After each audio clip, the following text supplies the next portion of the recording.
Cuando los niños limpiaron el sótano de una casona en San Luis, sus gritos subieron por la escalera como un coro desgarrador que heló la sangre de todos los adultos en la planta alta.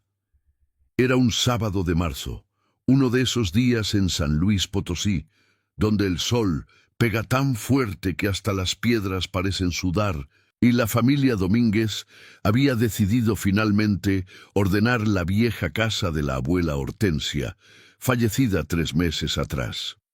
Los niños, Mateo de 12 años y su prima Lucía de 10, habían bajado entusiasmados a explorar el sótano húmedo y oscuro, armados con linternas y la valentía inocente de quien aún no conoce el verdadero horror. Pero lo que encontraron entre las cajas de cartón mohosas y los muebles cubiertos de polvo cambiaría para siempre el rumbo de sus vidas y el de decenas de familias en el estado.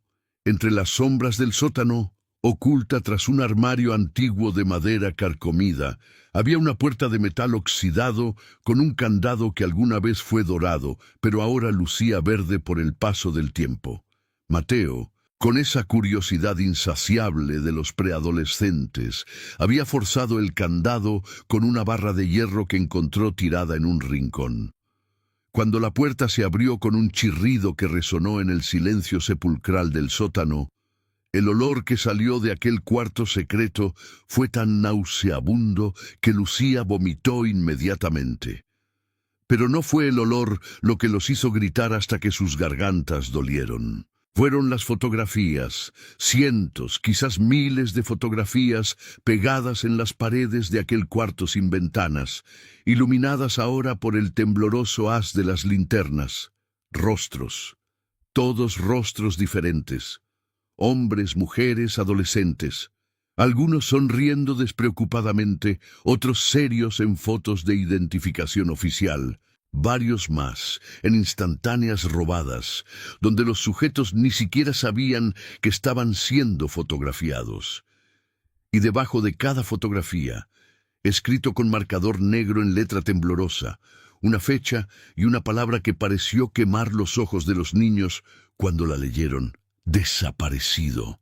La policía municipal llegó en menos de 20 minutos.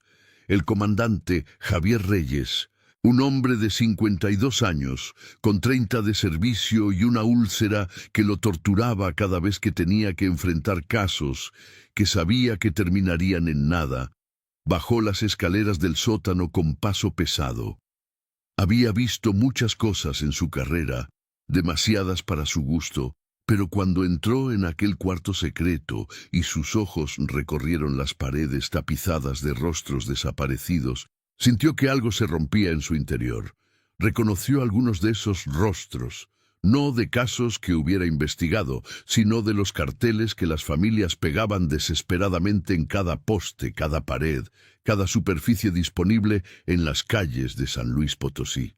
Los rostros de los ausentes, de los que se fueron un día cualquiera a trabajar, a estudiar, a comprar tortillas, y nunca regresaron. Los que se convirtieron en estadísticas, en expedientes archivados, en dolor permanente para sus familias. Reyes ordenó que nadie más entrara al sótano y llamó inmediatamente a la Fiscalía Estatal. Sabía que esto era grande, demasiado grande para la policía municipal. Mientras esperaba a que llegaran los agentes del Ministerio Público, sacó su celular y comenzó a fotografiar las paredes, sabiendo que necesitaba documentar todo antes de que alguien decidiera que era mejor que ciertas cosas permanecieran ocultas. En México, la verdad tenía la mala costumbre de desaparecer tan fácilmente como las personas. Había aprendido eso de la manera más dura a lo largo de su carrera, viendo cómo casos prometedores se evaporaban misteriosamente, cómo testigos cambiaban sus declaraciones de la noche a la mañana, cómo evidencias cruciales se perdían en el laberinto burocrático de las instituciones. Pero esta vez, pensó mientras su teléfono capturaba imagen tras imagen, esta vez sería diferente. Tenía que serlo. Arriba, en la sala de la casona, la familia Domínguez estaba en shock.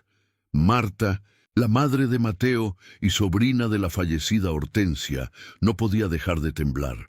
Su hijo estaba sentado en el sofá, con la mirada perdida, aferrándose a ella como si fuera un niño de 5 años y no el casi adolescente que pretendía ser. Lucía lloraba en brazos de su madre Guadalupe, quien miraba hacia la puerta del sótano con una mezcla de horror y confusión. Hortensia había sido una mujer tranquila, piadosa, que iba a misa todos los domingos y horneaba pan dulce para los vecinos en Navidad. ¿Cómo era posible que esa misma mujer hubiera tenido un cuarto secreto lleno de fotografías de personas desaparecidas? ¿Qué significaba todo esto? ¿Había estado involucrada en algo terrible? ¿O acaso había sido víctima de algo aún peor? Las preguntas se multiplicaban sin respuestas, y el silencio pesado que llenaba la sala solo era interrumpido por los sollozos de Lucía y el murmullo constante de los policías que ahora llenaban la casa. Afuera, en la calle Morelos donde se ubicaba la casona, los vecinos comenzaban a congregarse, atraídos por las patrullas y la cinta amarilla que ya delimitaba la escena. Las especulaciones volaban de boca en boca, cada una más descabellada que la anterior, pero todas compartiendo un elemento común: el miedo.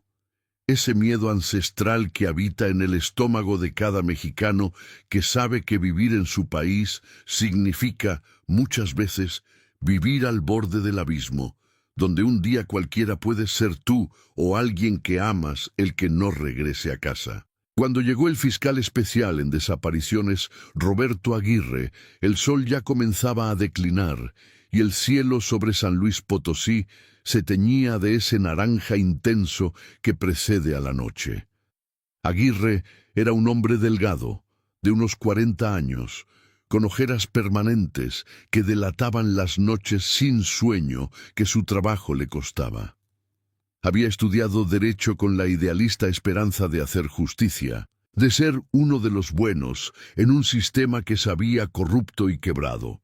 Pero 20 años trabajando en el sistema judicial mexicano te enseñan que la justicia es un lujo que pocos pueden permitirse, especialmente cuando se trata de desaparecidos.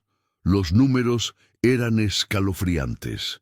Más de 100,000 personas desaparecidas en México, y la mayoría de los casos sin resolver, archivados en algún cajón burocrático donde el polvo se acumula más rápido que las esperanzas de las familias. Aguirre bajó al sótano acompañado de 2 peritos criminalistas y el comandante Reyes. El olor a humedad y descomposición golpeó sus sentidos, pero mantuvo la compostura profesional que había perfeccionado a lo largo de los años. Cuando entró al cuarto secreto y vio las paredes cubiertas de rostros, sintió que el aire se le escapaba de los pulmones.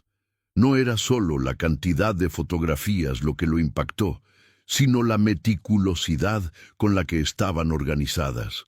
Cada una perfectamente alineada con la fecha de desaparición y en algunos casos notas adicionales escritas con letra pequeña y temblorosa. Nombres, edades, últimos lugares donde fueron vistos, descripción de la ropa que llevaban ese día. Era como si quien había creado esto hubiera estado documentando cada desaparición con un cuidado obsesivo, casi reverencial. Los peritos comenzaron su trabajo, fotografiando todo, tomando muestras, documentando cada detalle. Aguirre se acercó a una de las paredes y comenzó a leer las notas. María Elena Vázquez, 34 años, desaparecida el 15 de marzo de 2018, última vez vista saliendo de la fábrica textil en la zona industrial. Llevaba jeans azules y blusa blanca. José Antonio Méndez, 19 años, desaparecido el 3 de junio de 2019, último lugar visto en la terminal de autobuses, estudiante de ingeniería.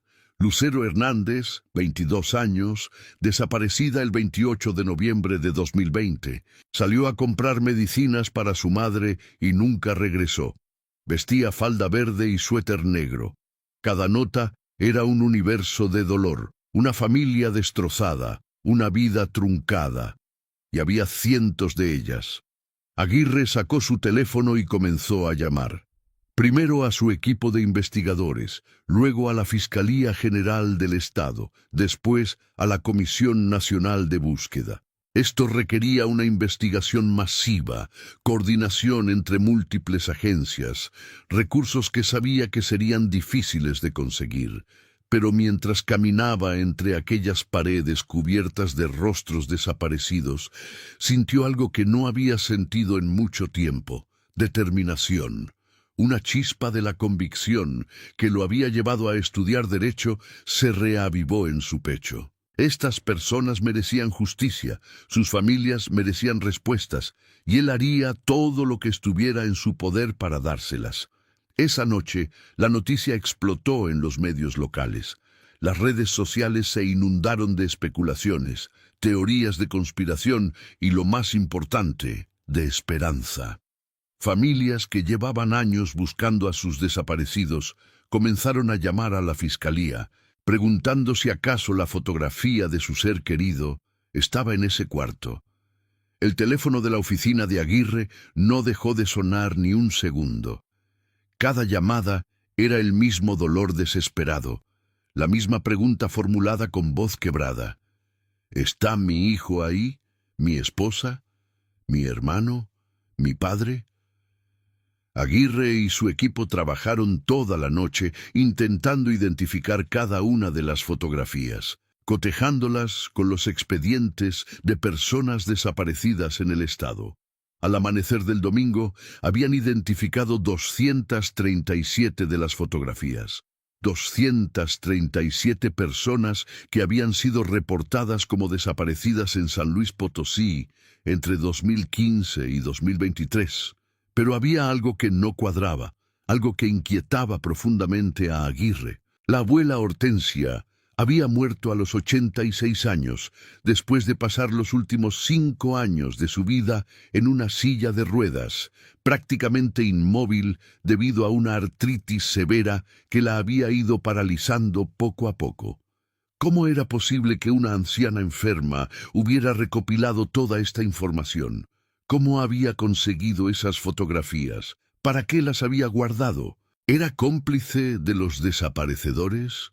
¿O era otra cosa completamente diferente? La respuesta comenzó a revelarse cuando uno de los investigadores encontró, en el fondo del cuarto secreto, una caja de zapatos llena de cuadernos.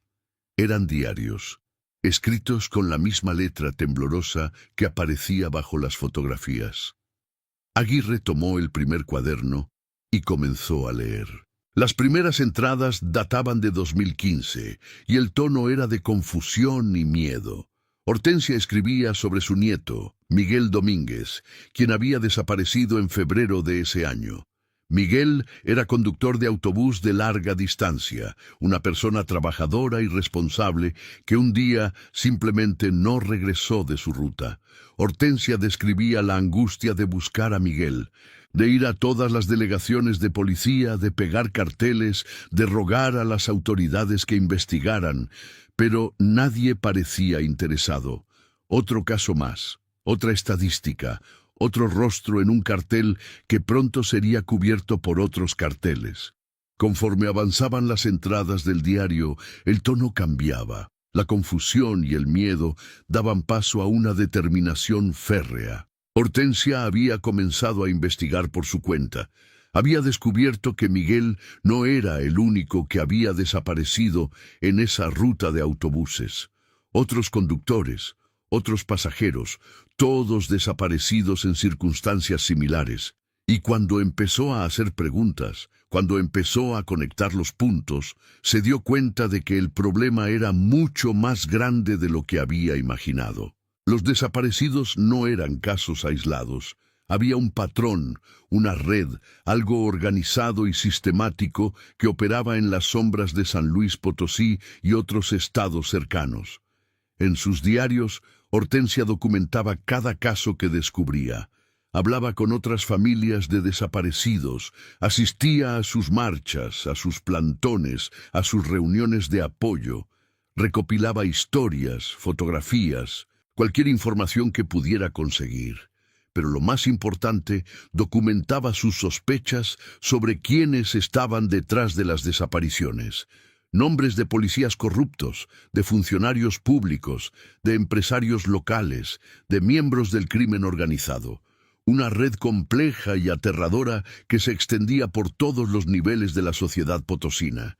Hortensia sabía que estaba en peligro. Lo escribía en sus diarios. Sabía que si la gente equivocada descubría lo que estaba haciendo, ella también desaparecería. Pero no podía parar. No podía abandonar a Miguel, ni a todas las otras familias que sufrían como ella.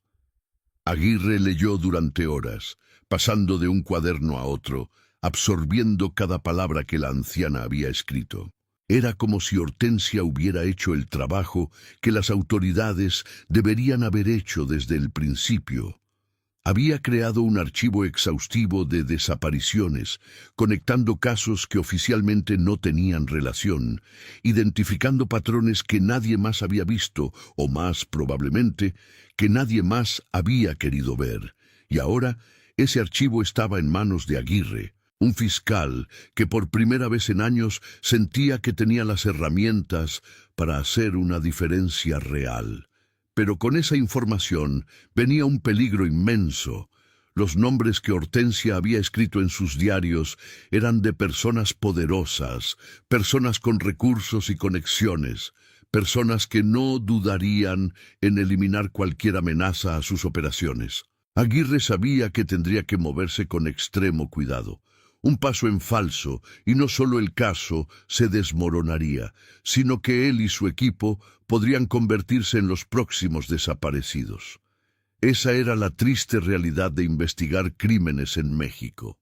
No solo tenías que luchar contra los criminales, sino también contra la corrupción sistémica que los protegía, contra las instituciones que habían sido infiltradas hasta la médula, contra un aparato de poder que valoraba más la estabilidad y el silencio que la verdad y la justicia.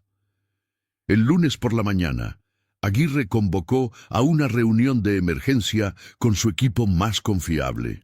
Solo 6 personas, además de él, investigadores que había seleccionado personalmente a lo largo de los años, personas en las que sabía que podía confiar con su vida. Les mostró los diarios de Hortensia, les explicó la magnitud de lo que habían descubierto. La habitación quedó en silencio cuando terminó de hablar. Todos entendían las implicaciones, todos sabían los riesgos, pero cuando Aguirre preguntó quién estaba dispuesto a seguir adelante con la investigación, todas las manos se levantaron sin dudar. Habían entrado a trabajar en este campo para hacer justicia, para ayudar a las familias de los desaparecidos, y finalmente tenían la oportunidad de hacer exactamente eso. Dividieron el trabajo estratégicamente. Mientras algunos investigadores comenzaron a verificar la información en los diarios de Hortensia, cotejando nombres y fechas con bases de datos oficiales, otros se dedicaron a entrevistar a las familias de los desaparecidos, cuyas fotografías estaban en el cuarto secreto. Aguirre sabía que necesitaban moverse rápido pero con cautela. La noticia del descubrimiento ya se había esparcido ampliamente, y quien estuviera detrás de las desapariciones estaría en alerta máxima, probablemente ya destruyendo evidencia y preparando estrategias de defensa. Las entrevistas con las familias fueron desgarradoras. Aguirre y sus investigadores escucharon historia tras historia de dolor y frustración. Familias que habían gastado todos sus ahorros buscando a sus seres queridos, que habían vendido sus casas, sus carros, sus pertenencias, todo con la esperanza de encontrar, aunque sea un rastro, una pista, algo que les dijera qué había pasado con la persona que amaban. Familias que habían sido ignoradas por las autoridades, que habían recibido promesas vacías, que habían sido tratadas con indiferencia o, peor aún, con hostilidad. Madres que habían envejecido 20 años en dos, con el cabello canoso y las arrugas profundas que solo el dolor extremo puede tallar en un rostro.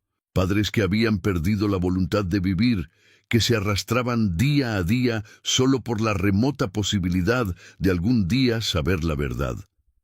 Una de esas familias era la de Mariana Soto, cuya hija de 19 años, Daniela, había desaparecido en 2020. Daniela era estudiante de medicina, una joven brillante con un futuro prometedor que se evaporó una tarde de octubre cuando salió de la universidad y nunca llegó a casa. Mariana había buscado a su hija incansablemente, había recorrido hospitales, morgues, refugios, había contratado investigadores privados que se llevaron su dinero sin darle nada a cambio. Cuando vio la fotografía de Daniela en las noticias, entre las que habían sido encontradas en la casona de Hortensia, sintió una mezcla de esperanza y terror. Esperanza porque finalmente había alguna pista, alguna conexión. Terror porque sabía que encontrar a Daniela en ese archivo probablemente significaba confirmar sus peores miedos. Cuando Aguirre visitó a Mariana en su modesta casa en la colonia Morales, encontró a una mujer consumida por el dolor, pero inquebrantable en su determinación. Las paredes de su sala estaban cubiertas de fotografías de Daniela, de carteles de búsqueda, de recortes de periódicos.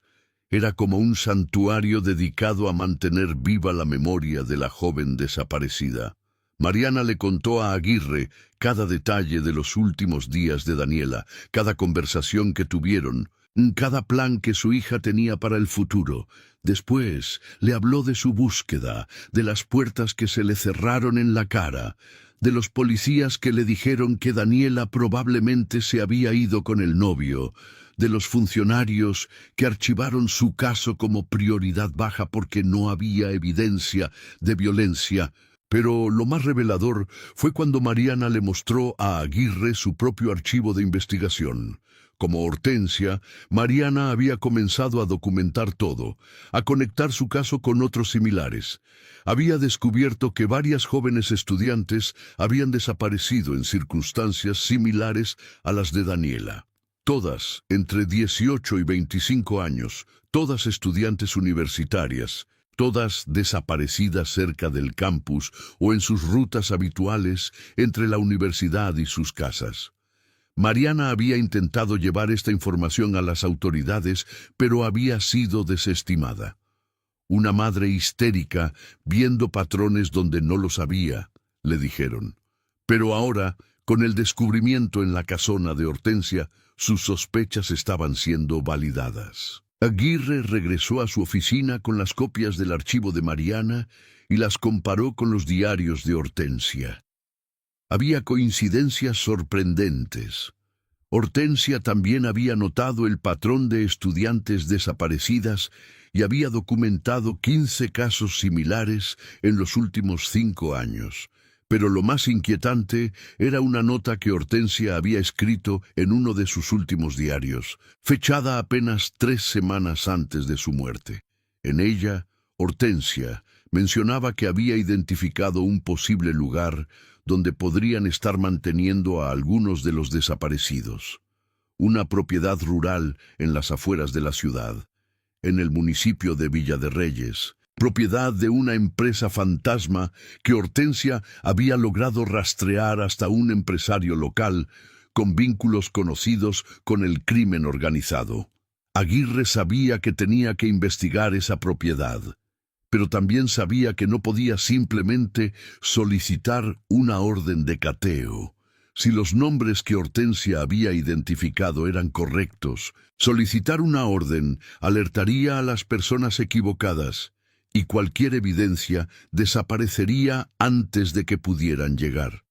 Necesitaba otro enfoque, algo más discreto. Decidió enviar a 2 de sus investigadores más experimentados a hacer un reconocimiento del lugar, disfrazados como agrimensores trabajando para una empresa de construcción. Si encontraban algo sospechoso, Entonces buscarían la manera de obtener una orden de cateo sin levantar sospechas. Los investigadores, Carmen Ruiz y Alberto Montoya, salieron hacia Villa de Reyes al día siguiente al amanecer. El viaje tomó poco más de una hora por la carretera 57. La propiedad que Hortensia había identificado estaba ubicada en una zona semidesértica, rodeada de mezquites y nopales, lejos de cualquier desarrollo urbano. Era el lugar perfecto para operaciones clandestinas. Cuando llegaron, encontraron un terreno de varias hectáreas cercado con alambre de púas y cadenas con candados en la entrada principal. Había señales de actividad reciente, marcas de llantas en el camino de tierra, colillas de cigarro no muy viejas cerca de la entrada y, lo más significativo, un sistema de cámaras de seguridad que parecía desproporcionado para lo que supuestamente era una propiedad agrícola abandonada. Carmen y Alberto tomaron fotografías discretamente desde diferentes ángulos, documentando todo lo que podían sin acercarse demasiado. Utilizaron drones pequeños para obtener vistas aéreas de la propiedad, revelando lo que parecían ser varias estructuras en el interior del terreno, incluido lo que podría ser un almacén grande y varias construcciones más pequeñas. Había también varios vehículos estacionados, incluyendo camionetas pick-up y un autobús viejo que parecía fuera de servicio. Cuando estaban a punto de retirarse, vieron a 3 hombres salir de una de las estructuras. Incluso desde la distancia, podían ver que los hombres iban armados. Regresaron a San Luis Potosí con la evidencia fotográfica y Aguirre supo inmediatamente que Hortensia había estado en lo correcto. Ese lugar era definitivamente sospechoso, y las armas, las cámaras de seguridad, el aislamiento, todo apuntaba a que se estaba utilizando para actividades ilícitas. Pero conseguir una orden de cateo seguía siendo problemático. Los jueces en San Luis Potosí estaban tan infiltrados como el resto del sistema judicial. Aguirre no podía arriesgarse a que la solicitud de orden llegara a manos de un juez corrupto que alertaría a los dueños de la propiedad. Necesitaba llevar esto a un nivel superior, autoridades federales que estuvieran fuera de la influencia local. Aguirre contactó a un viejo amigo de la universidad, Héctor Salinas, que ahora trabajaba en la Comisión Nacional de Búsqueda de Personas en la Ciudad de México. Le explicó la situación. Le envió copias de los diarios de Hortensia, las fotografías del cuarto secreto y la evidencia recopilada sobre la propiedad en Villa de Reyes. Héctor, quien había visto cientos de casos similares en todo el país, entendió inmediatamente la importancia de lo que Aguirre había descubierto. Esto no era solo un caso local. Si lograban desmantelar esta red, podría tener repercusiones a nivel nacional, podría dar esperanza a miles de familias que buscaban a sus desaparecidos. Héctor movilizó recursos federales. En coordinación con la Fiscalía General de la República, se formó un equipo especial de investigación que incluía a la Guardia Nacional, peritos forenses especializados en fosas clandestinas y agentes de la División de Crimen Organizado. La operación se planeó con extremo sigilo. Solo un puñado de personas sabía lo que estaba por ocurrir. Se estableció una fecha. El siguiente viernes, a las 5 de la mañana, cuando la oscuridad aún cubría el desierto de San Luis Potosí, el equipo especial entraría a la propiedad en Villa de Reyes. Mientras tanto, Aguirre continuó con las entrevistas a las familias y la verificación de información en los diarios de Hortensia. Cada día que pasaba, más piezas del rompecabezas encajaban en su lugar. Descubrieron que muchos de los desaparecidos tenían algo en común. Eran personas vulnerables, sin grandes recursos económicos, sin conexiones políticas que presionaran por su búsqueda. Eran trabajadores, estudiantes, amas de casa, gente común que el sistema podía ignorar sin consecuencias. Eran, en palabras de uno de los diarios de Hortensia, los invisibles de México. También descubrieron algo que helaba la sangre. Varios de los desaparecidos habían sido vistos por última vez en compañía de policías o en las cercanías de retenes policiales. Había testimonios de familiares que mencionaban que sus seres queridos habían sido detenidos por patrullas y nunca llegaron a ninguna delegación. Simplemente se esfumaron. Esto confirmaba las sospechas de Hortensia sobre la participación de elementos de las fuerzas de seguridad en las desapariciones. No eran solo criminales operando en las sombras. Era el Estado mismo, o al menos elementos corruptos dentro del Estado, participando activamente en el horror. El jueves por la noche, antes del operativo, Aguirre no pudo dormir.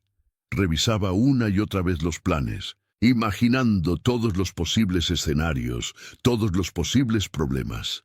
Y si llegaban y el lugar estaba vacío, y si alguien había filtrado información y ya habían movido evidencia, y si encontraban lo que temían encontrar y no estaban preparados para manejarlo.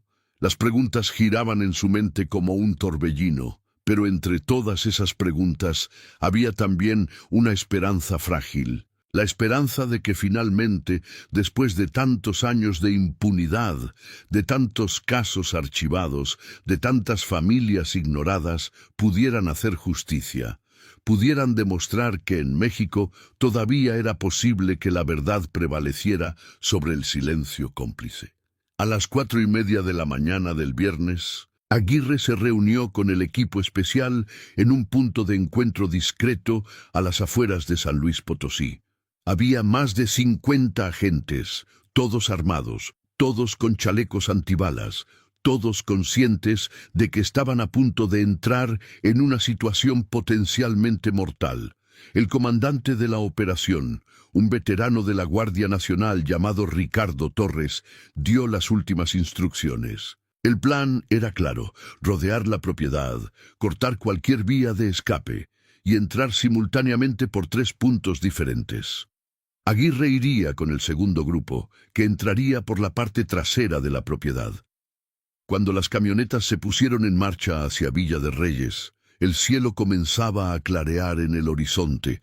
El paisaje desértico se extendía a ambos lados de la carretera, los mezquites proyectando sombras largas bajo la luz tenue del amanecer. Aguirre iba en silencio, con las manos apretadas sobre sus rodillas, tratando de controlar la adrenalina que corría por sus venas. A su lado iba Carmen Ruiz, quien le dio una mirada de solidaridad. Ambos sabían que lo que estaban a punto de hacer podría cambiar sus vidas para siempre, de una manera u otra. Llegaron a la propiedad exactamente a las 5 de la mañana. Las camionetas se detuvieron a 500 metros de distancia para no alertar a nadie que pudiera estar dentro. Los agentes descendieron en silencio y se desplegaron en sus posiciones asignadas. Aguirre podía escuchar su propio corazón latiendo en sus oídos, el crujir de las botas sobre la tierra seca, el murmullo del viento entre los mezquites. Cuando todos estaban en posición, el comandante Torres dio la señal por radio: «Adelante». Los 3 equipos se movieron simultáneamente. El equipo de Aguirre cortó las cadenas de la entrada trasera y entró corriendo hacia las estructuras. No hubo disparos inicialmente, lo cual era buena señal. Pero lo que encontraron cuando entraron al almacén principal fue algo que ninguno de ellos olvidaría jamás. El almacén estaba dividido en compartimientos pequeños, como celdas improvisadas. Y en esas celdas había personas. 16 personas, entre hombres y mujeres, algunos apenas conscientes, otros tan débiles que no podían levantarse. Todos sucios, demacrados, con señales claras de abuso y desnutrición. Los paramédicos que venían con el equipo se apresuraron a atender a los sobrevivientes, mientras los agentes aseguraban el resto de la propiedad. En total, arrestaron a 7 hombres que estaban en el lugar, todos armados, todos con antecedentes criminales. En las estructuras más pequeñas encontraron más evidencia aterradora. Documentos que detallaban operaciones de trata de personas, de trabajos forzados, de extorsión, y lo más escalofriante, una lista de nombres que coincidía parcialmente con los desaparecidos documentados por Hortensia.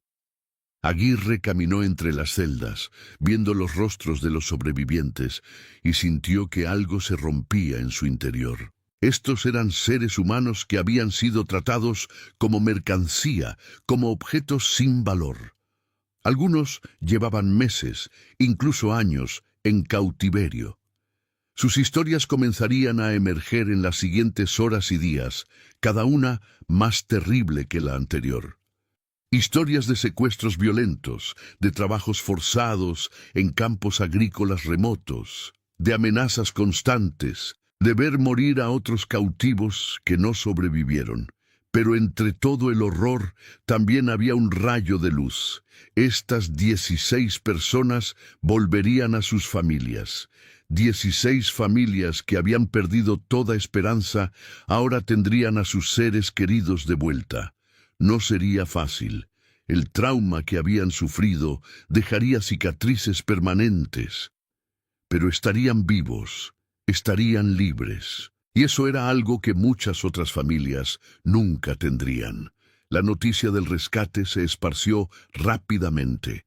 Para el mediodía, todos los medios nacionales estaban cubriendo la historia. Las familias de los rescatados comenzaron a llegar al hospital donde habían sido trasladados los sobrevivientes.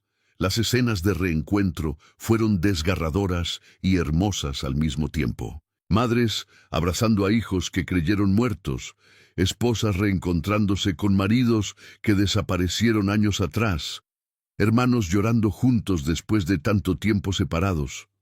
Mariana Soto llegó al hospital con las manos temblando, apenas capaz de respirar. Le habían dicho que una de las rescatadas era una joven mujer que coincidía con la descripción de Daniela. Cuando la enfermera la llevó a la habitación y vio a su hija acostada en la cama del hospital, tan delgada, tan frágil, tan diferente de la joven vibrante que había desaparecido 3 años atrás, Mariana cayó de rodillas y lloró como nunca había llorado en su vida. Daniela estaba viva, herida, traumatizada, pero viva, y volverían a estar juntas. Sin embargo, el rescate también trajo respuestas dolorosas para otras familias. Entre los documentos confiscados en la propiedad había referencias a desaparecidos que no habían sobrevivido. Los interrogatorios de los detenidos comenzaron a revelar la ubicación de fosas clandestinas en diferentes puntos del estado. En los siguientes días y semanas, equipos forenses excavarían en esos lugares, encontrando restos humanos que necesitarían ser identificados mediante pruebas de ADN. Cada fosa era una confirmación de las peores pesadillas de las familias. Los trabajos de excavación comenzaron en múltiples sitios simultáneamente. Terrenos baldíos en la periferia de la ciudad, campos agrícolas abandonados, zonas desérticas remotas.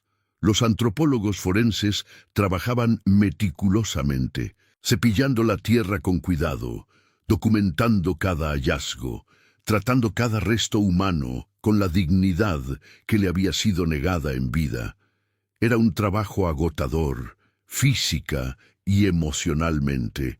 Cada hueso encontrado representaba a alguien que había sido amado, que había tenido sueños, que había sido arrancado violentamente de este mundo. En una de esas excavaciones, en un terreno cerca de la carretera a Matehuala, encontraron los restos de 32 personas, 32 vidas terminadas brutalmente y enterradas como basura en fosas comunes. Entre esos restos, eventualmente identificarían a Miguel Domínguez, el nieto de Hortensia, cuya desaparición había iniciado toda la investigación de la anciana. Cuando los resultados del ADN confirmaron la identidad de Miguel, la familia Domínguez experimentó una mezcla compleja de alivio y dolor. Alivio de finalmente saber, de poder darle a Miguel un entierro digno. dolor de confirmar que nunca volvería, que todos esos años de esperanza habían sido en vano. El funeral de Miguel fue también un homenaje a Hortensia. Cientos de personas asistieron, no solo familiares y amigos, sino también otras familias de desaparecidos que habían sido ayudadas por el archivo de la anciana. Mariana Soto estuvo ahí con Daniela, ambas llorando por un hombre que nunca conocieron, pero cuya desaparición había desencadenado la investigación que eventualmente salvó a Daniela. Era un círculo extraño y doloroso de conexiones, donde la tragedia de una familia se entrelazaba con la salvación de otra. El impacto del caso resonó por todo México.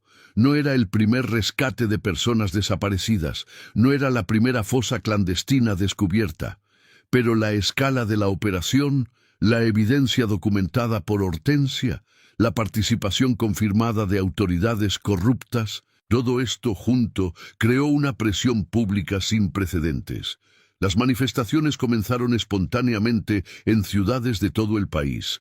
Familias de desaparecidos que habían sido silenciadas, ignoradas, marginadas, ahora tenían una voz amplificada por la atención mediática.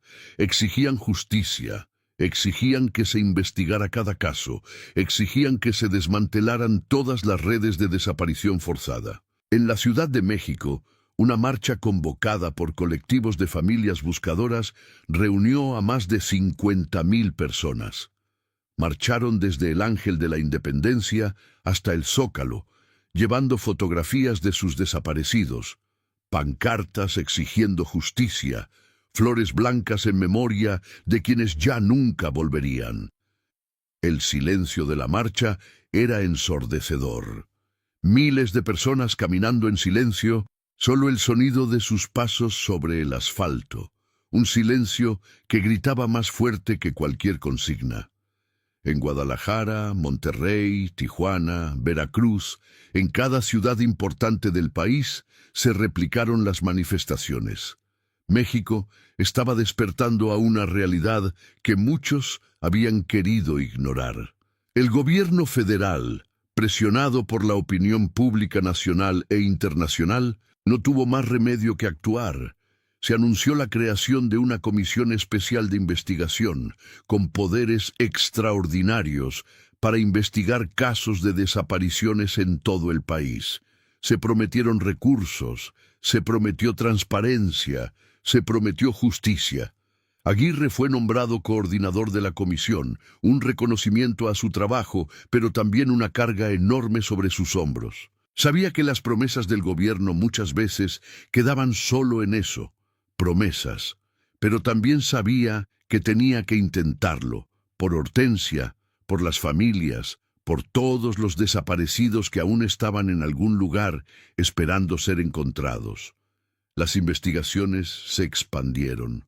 Los 7 detenidos en Villa de Reyes comenzaron a hablar, algunos buscando reducir sus sentencias, otros simplemente queriendo liberarse del peso de sus crímenes. Sus testimonios llevaron a más arrestos, incluyendo a 2 comandantes de la policía municipal, un regidor del ayuntamiento de San Luis Potosí y varios empresarios locales. La red de corrupción era aún más profunda de lo que Hortensia había documentado. Involucraba no solo a criminales de bajo nivel, sino a personas en posiciones de poder que habían convertido el sufrimiento humano en una empresa lucrativa. Uno de los empresarios arrestados, Rodrigo Villarreal, era dueño de una cadena de restaurantes y hoteles en San Luis Potosí. Su fortuna, estimada en varios millones de pesos, incluía propiedades de lujo en la ciudad, un rancho en las afueras y cuentas bancarias en el extranjero. Villarreal había usado su posición respetable en la sociedad como fachada para operaciones de trata de personas y trabajo forzado.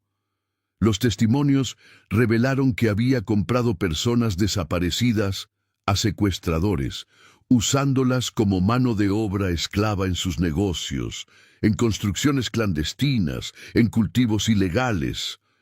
Cuando ya no les servían, las eliminaba y las enterraba en terrenos que controlaba. El contraste entre la vida lujosa de Villarreal y el destino de sus víctimas era obsceno. Mientras él conducía autos de lujo y cenaba en los mejores restaurantes, personas que había esclavizado morían de hambre y agotamiento en sus propiedades. Cuando fue arrestado en su mansión en la zona residencial más exclusiva de San Luis Potosí, los agentes encontraron joyas, obras de arte, cajas fuertes llenas de efectivo, todo comprado con el sufrimiento de otros.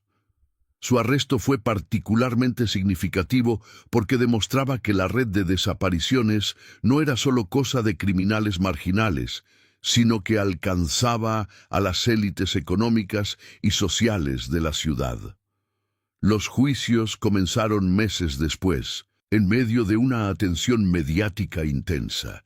Las familias llenaban las salas del tribunal queriendo ver con sus propios ojos a las personas responsables de tanto dolor. Los testimonios de los sobrevivientes fueron devastadores.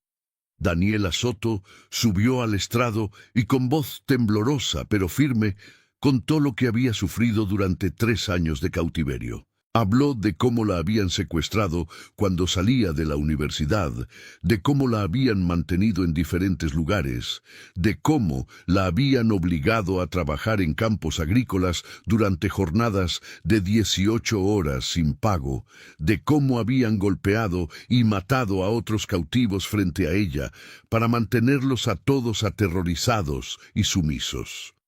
Su testimonio y los de otros sobrevivientes no solo ayudaron a condenar a los acusados, sino que también expusieron la magnitud del problema.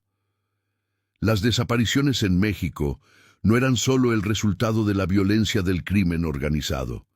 Eran también parte de un sistema de explotación laboral, de trata de personas, de tráfico de órganos en algunos casos. Eran el resultado de un Estado fallido que había permitido que la vida humana se convirtiera en una mercancía desechable. Los nombres que Hortensia había identificado en sus diarios como posibles responsables comenzaron a ser investigados formalmente. Algunos huyeron del país antes de poder ser arrestados. Otros utilizaron sus conexiones y recursos para contratar a los mejores abogados, iniciando batallas legales que se extenderían por años. Pero la presión pública no cedía. Las familias de los desaparecidos, organizadas ahora en colectivos más fuertes y visibles, no permitirían que este caso se desvaneciera en el olvido como tantos otros. En la casona de San Luis, donde todo había comenzado, la familia Domínguez decidió donar la propiedad para convertirla en un centro de memoria y búsqueda de desaparecidos.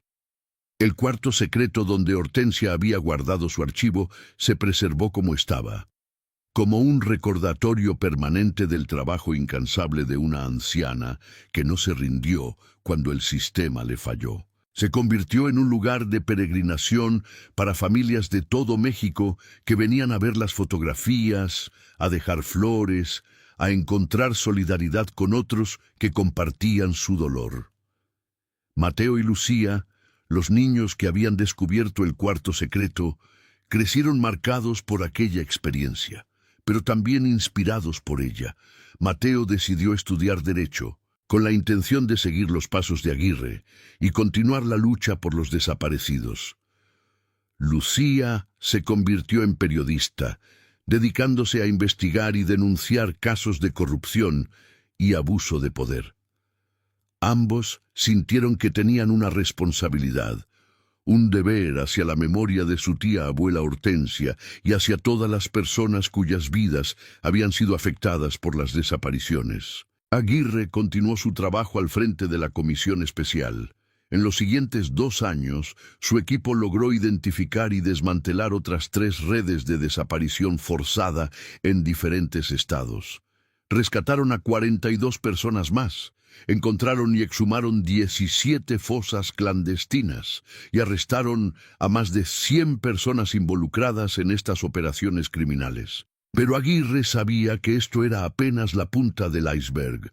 Con más de 100.000 desaparecidos en México, el trabajo que quedaba por hacer era monumental. Sin embargo, algo había cambiado en el país. La indignación pública había forzado una conversación nacional sobre las desapariciones que antes era ignorada. Las familias ya no estaban solas en su búsqueda. Había más recursos, más atención, más apoyo. No era suficiente, ni mucho menos, pero era un comienzo. Era la prueba de que cuando la sociedad civil se organizaba y exigía justicia, el cambio era posible, aunque fuera lento y doloroso. Mariana Soto se convirtió en una de las líderes del movimiento de familias de desaparecidos.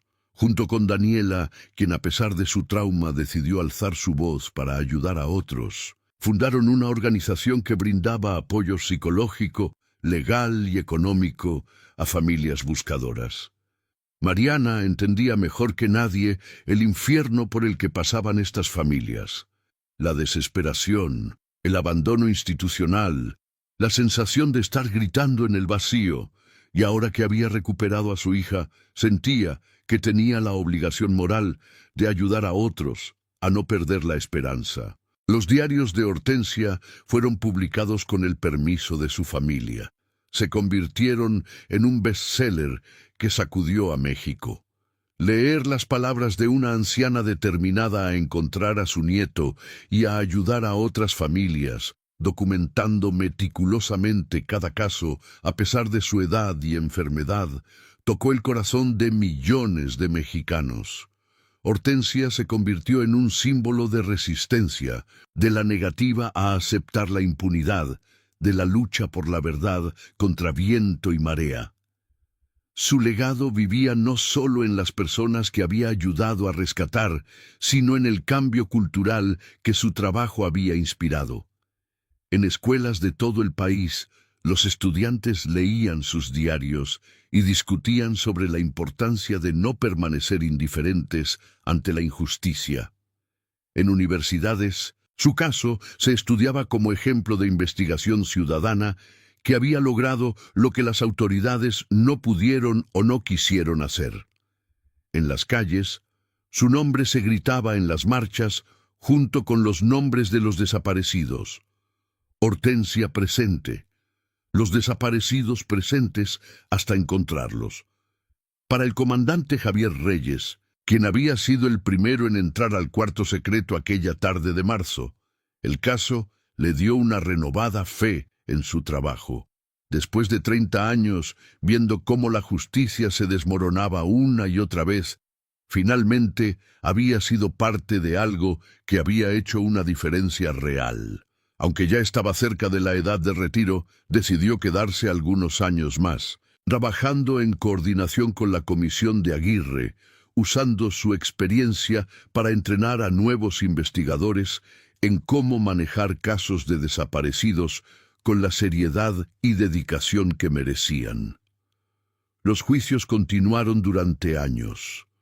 Algunos de los acusados fueron condenados a largas sentencias de prisión. Otros lograron evadir la justicia a través de tecnicismos legales o corrupción persistente en el sistema judicial.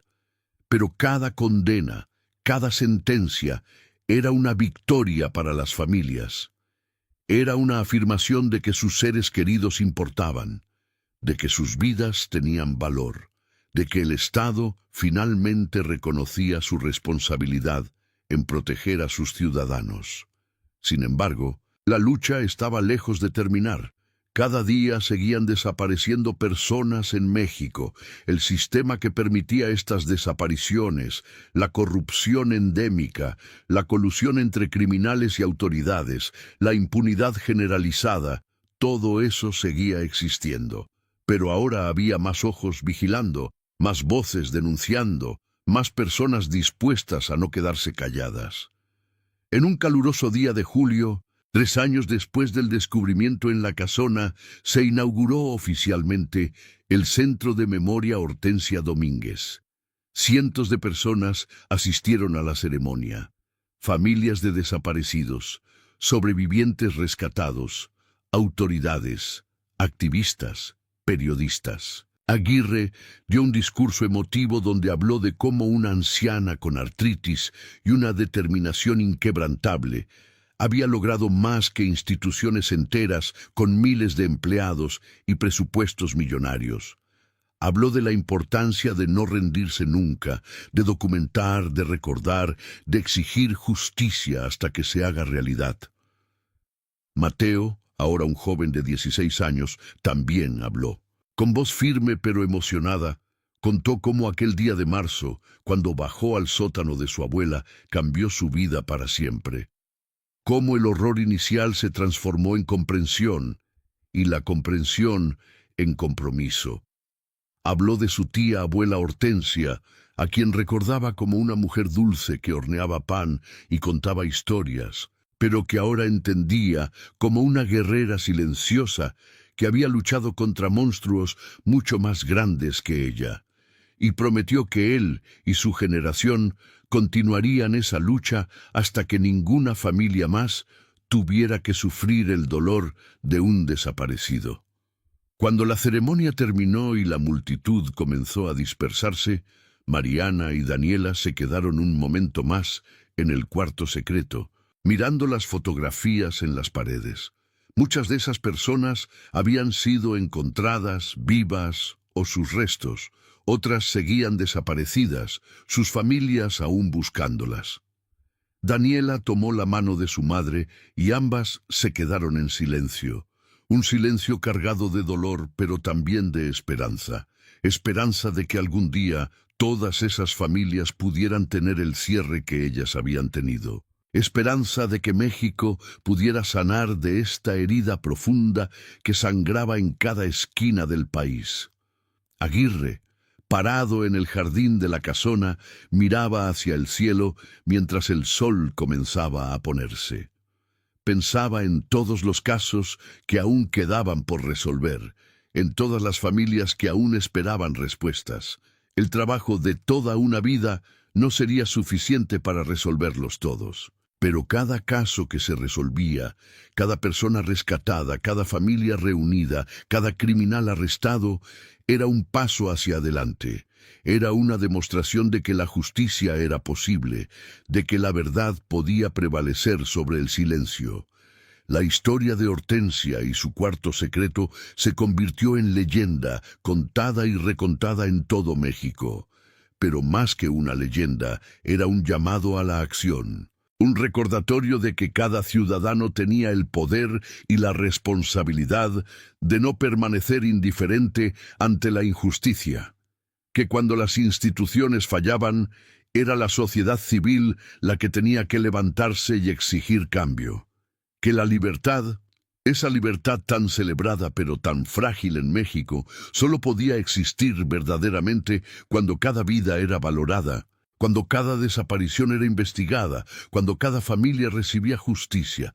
En las noches de San Luis Potosí, cuando el viento soplaba entre las calles coloniales y el sonido de las campanas de la catedral resonaba en el silencio, la gente hablaba de Hortensia. Hablaban de cómo una anciana en silla de ruedas había hecho lo que ejércitos de funcionarios no pudieron hacer. Hablaban de su valentía, de su determinación, de su negativa a aceptar que la desaparición de su nieto fuera solo otra estadística más. Y en esas conversaciones, en ese recuerdo colectivo, Hortensia seguía viva. Y con ella la esperanza de que México podía ser diferente, de que la libertad y la justicia no tenían que ser solo palabras vacías, sino realidades tangibles por las que valía la pena luchar. El cuarto secreto ya no guardaba secretos. Sus paredes hablaban ahora en voz alta, gritando los nombres de los desaparecidos, exigiendo que no fueran olvidados. Y mientras hubiera personas dispuestas a escuchar esos gritos, a continuar la búsqueda, a no rendirse nunca, había esperanza.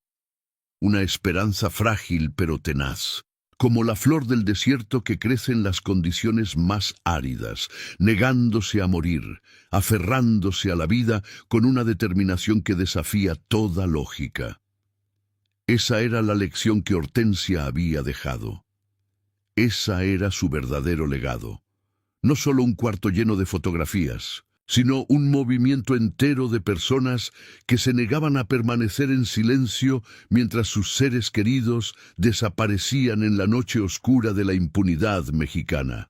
Y así, en cada marcha, en cada búsqueda, en cada familia que se negaba a rendirse, el espíritu de Hortensia marchaba con ellos, recordándoles que la lucha por la verdad y la justicia nunca termina, que cada pequeña victoria cuenta, que cada vida rescatada es un triunfo sobre la oscuridad, y que mientras existan personas dispuestas a documentar, a recordar, a luchar, México no está perdido. Puede estar herido, puede estar sangrando, pero no está muerto. Y en esa resistencia, en esa negativa colectiva a aceptar lo inaceptable, yace la verdadera libertad que tanto anhela el pueblo mexicano. La casona en la calle Morelos sigue en pie, ahora como monumento viviente a la memoria y la resistencia. Los niños que pasan por ahí escuchan de sus padres la historia de Hortensia, de los niños que bajaron al sótano, del cuarto secreto que cambió todo.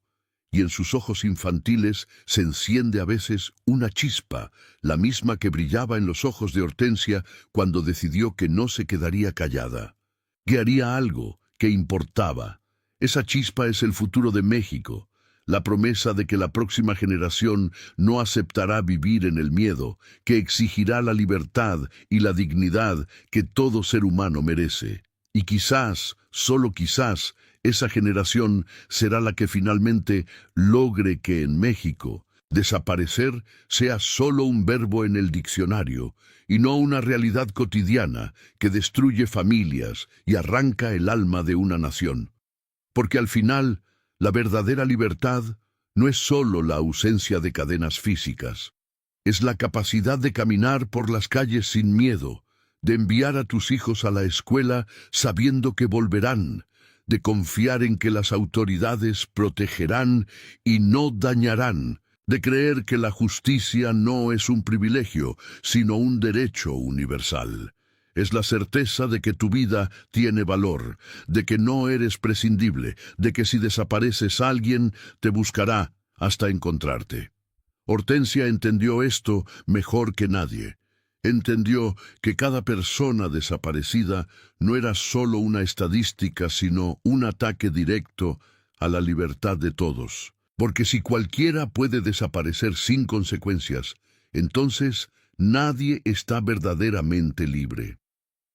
Su legado no fue solo descubrir una red criminal o salvar vidas.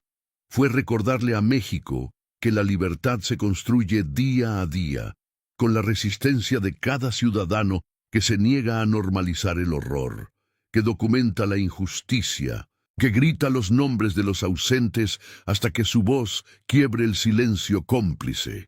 Y mientras esa voz siga resonando en las calles, en las plazas, en los corazones de quienes aún creen que otro México es posible, la esperanza permanecerá viva.